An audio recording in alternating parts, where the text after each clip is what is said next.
ರಾಜ್ಯದಲ್ಲಿ ವಿದ್ಯುತ್ ದರ ಏರಿಕೆಯಾಗಿದೆ. 2 ಎಸ್ಕಾಂಗಳಿಗೆ ಸಂಬಂಧಿಸಿದಂತೆ ಕೆಇಆರ್ಸಿ ಆದೇಶವನ್ನು ಮಾಡಿದೆ. ಬೆಸ್ಕಾಂನಲ್ಲಿ ಯೂನಿಟ್ಗೆ 56 ಪೈಸೆ, ಸೆಸ್ಕಾಂನಲ್ಲಿ ಯೂನಿಟ್ಗೆ 15 ಪೈಸೆ ಏರಿಕೆಯಾಗಿದೆ. ಇದಕ್ಕೆ ಆಕ್ರೋಶವೂ ವ್ಯಕ್ತವಾಗ್ತಾ ಇದೆ, ಅಸಮಾಧಾನ ವ್ಯಕ್ತವಾಗ್ತಾ ಇದೆ. ಮೇ ತಿಂಗಳ ಬಿಲ್ನಲ್ಲಿ ಜಾರಿಯಾಗುವಂತೆ 2 ಎಸ್ಕಾಂಗಳ ವ್ಯಾಪ್ತಿಯಲ್ಲಿ ಜಾಸ್ತಿ ಆಗಿರೋದು. ಒಂದು ಬೆಸ್ಕಾಮಲ್ಲಿ 56 ಪೈಸೆ ಪರ್ ಯೂನಿಟು.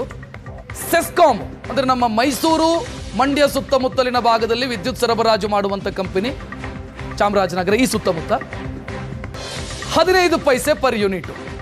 ಹೆಸ್ಕಾಮು ಅದರ ಜೊತೆಗೆ ಜೆಸ್ಕಾಂ, ಮೆಸ್ಕಾಂ ಇಲ್ಲಿ ದರ ಜಾಸ್ತಿಯಾಗಿಲ್ಲ, ಬದಲು ಕಡಿಮೆಯಾಗಿದೆ. 10 ಪೈಸೆ ಪರ್ ಯೂನಿಟ್ ಕಡಿಮೆಯಾಗಿದೆ.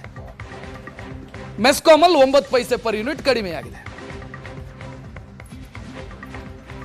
ಸರ್, ವಿದ್ಯುತ್ ದರ ಏರಿಕೆ ಆಗಿದೆ ಅಂದ್ರೆ ಲಾಸ್ಟ್ ಟೈಮ್ 1 ರೂಪಾಯಿ ಏರಿಸಿತ್ತು, ಮತ್ತು ಇವಾಗ 56 ಪೈಸೆ ಏರಿಸಿದ್ದಾರೆ. ಮತ್ತು ಸರ್ಕಾರ ಇದೇನೋ ಫ್ರೀ ಕರೆಂಟು 150 ಯೂನಿಟ್ 200 ಯೂನಿಟ್ ಅಂತ ಫ್ರೀ ಕೊಡ್ತೈತೆ.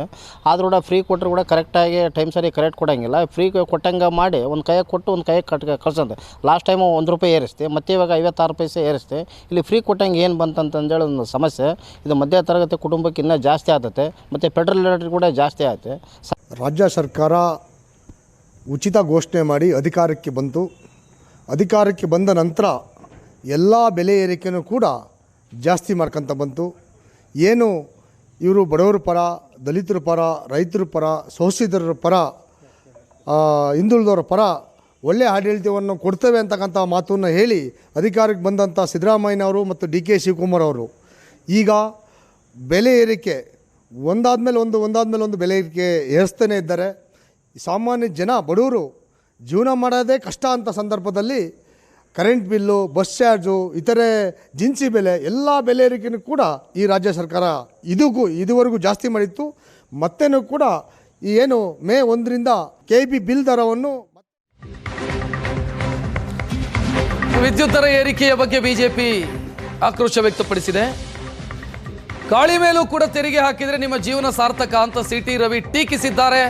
ವಿದ್ಯುತ್ ದರ ಏರಿಕೆಯನ್ನು ವಾಪಸ್ ಪಡಿಬೇಕು ಅಂತ ಮಾಜಿ ಮುಖ್ಯಮಂತ್ರಿ ಯಡಿಯೂರಪ್ಪ ಆಗ್ರಹಿಸಿದ್ದಾರೆ.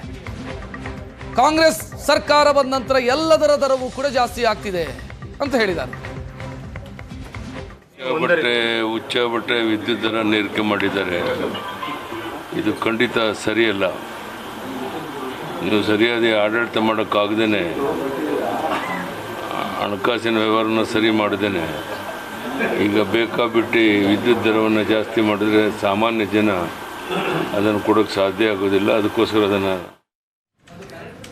ಇದು ಈವರೆಗಿನ ಪ್ರಮುಖ ಸುದ್ದಿ. ಈಗ ಒಂದು ಬ್ರೇಕ್ನ ನಂತರ FIR ಕಾರ್ಯಕ್ರಮ ಪ್ರಸಾರ ಆಗುತ್ತೆ.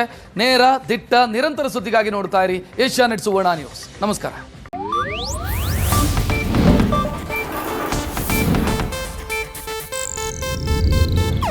ಇದು ಏಷ್ಯಾನೆಟ್ ನ್ಯೂಸ್ ನೆಟ್ವರ್ಕ್ ಪ್ರಸ್ತುತಿ.